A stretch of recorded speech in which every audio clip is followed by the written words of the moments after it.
And obviously there are opportunities, and you know, and we're ripe to deal with these.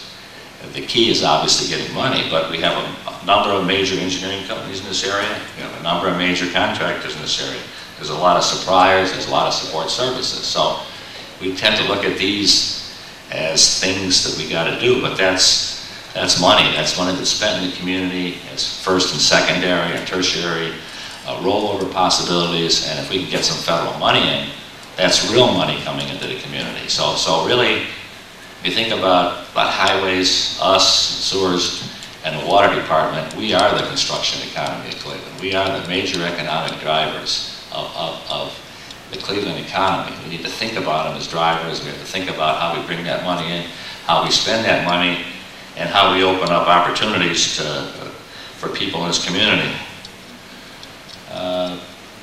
Let's see, future challenges. We talked about, okay, these are basically the baby boomers, and my wife tells me I'm not a baby boomer. I missed it by 2 years. I'm older than a baby boomer. But the baby boomers are leaving. The next generation is smaller. There's anticipated shortage of skilled, and the optimum word here is skilled. About 10 million people by 2015. So lots and lots of challenges. The sewer district alone has lost 20% of its workforce since 2001, projects another 20% by 2012, and these are skilled. I think the days when I work at the sewer plant, basically our operators are cross-trained on the whole plant. It takes 3 years to train an operator to run a large plant. It takes 4 years in our maintenance development program with our programmable logic controllers and other technologies. Even in our sewer systems with the technologies today and the equipment, this requires training. We're requiring our people to get their state licenses involved. There's math, there's science. So again, as I said before, the optimum word is skill. There's opportunities for skilled people. And there are many jobs. There's no question that we're talking about the jobs for the work we have to do, the jobs that us old guys are leaving. But as the mayor had said, it's education and training is essential. The jobs of now and of tomorrow, you're not going to get just by being a warm body.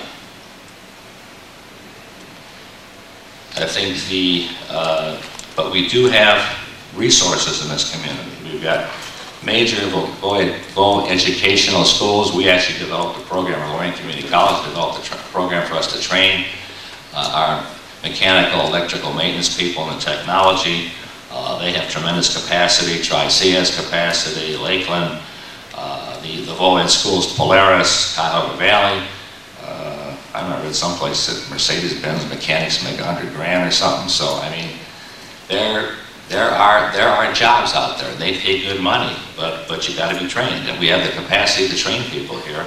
I'm just finishing a term on this Fenn College Engineering visiting committee, but we have anywhere between 25 and 50% excess capacity. We get more kids in. It doesn't cost any more money. So we talk about the economic crisis. Well, part of it is we support educational infrastructure. From my day, I profited by Cleveland State, but we're now have half the kids going to these schools.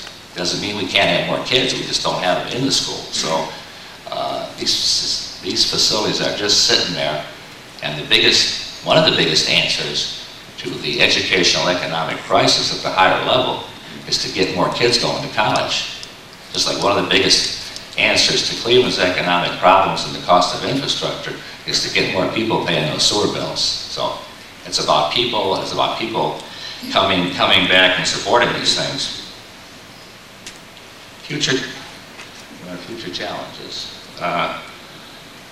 Basically, there's lots of new things being created. There's pharmaceuticals. I mean, they're coming out like crazy.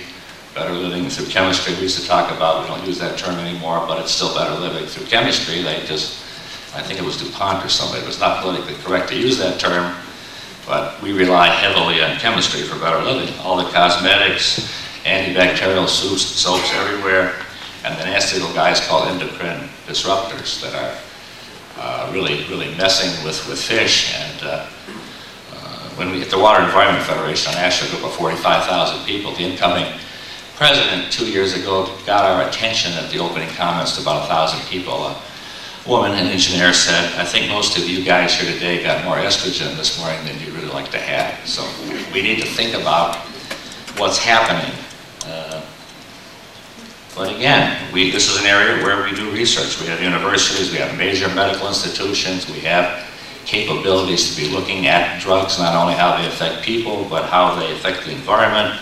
These are all opportunities for us to be involved in this, what I think is a big future endeavor of really, as new products come on the line, analyzing their whole impact on the life cycle and the secondary impacts is not being so quick to head to better living towards chemistry. And I think the big one, obviously, we talked about is population decline, duplication of infrastructure investment. How long can we continue to put sewers and roads and stuff on farm fields when there's sewers and roads and stuff in urban areas that are underutilized? And there's all this competition that the mayor talked about internally, killing each other and calling new McDonald's economic development, and really a lack of clear regional priorities. So we kind of schizophrenic running around, not sure exactly what we want to be. Do we want to be Chicago? Do we want to be New York? Do we want to be what do we want to be? We really don't know what we want to be. So we better decide what we want to be, because you don't know where you're going to end up if you don't set a clear goal. So we need some clear regional priorities. And what do we have? We have tremendous assets, and I was thinking about this thing. One of the greatest underutilized assets, and I probably wouldn't have said this a few years ago, but I think under the leadership, under Howard, the staff, is NOACA. NOACA regularly deals with regional problems. It's the only place where regional elected officials get together, don't swear at each other generally, and solve individual problems. But rather than solving individual problems, why not begin to develop a regional strategy with all these people in the room, so you have fewer regional problems? And again, it's a question of, as Bonnie said earlier, there's more projects than money. We have to begin to deal with it. Levin College, very underrated. We all don't recognize the value of Levin College, a major national institution. I think the key really to the Levin colleges or Harvard or anything else, it's not just to give academics a job, it's to take what they do and apply it to the community. And I think Levin College has been good at it, but the learnings that we learn on regionalization and activities are supposed to be applied. They're not supposed to be put in papers, put on the internet, so more kids can learn how to solve problems, but politicians never implement solutions. So it's about getting it out. Things are happening good. Team NEO, excellent opportunity for the region to begin thinking about collectively doing things. And the Cleveland campaign, Cleveland Plus campaign, instead of all the individual convention and visitors bureaus fighting with each other, begin marketing it as a dynamic region. And frankly, the list goes on, but I think our most important asset still remains clean water. We have to understand it, understand how to market, understand its value, to protect it, preserve it. And with that, I thank you.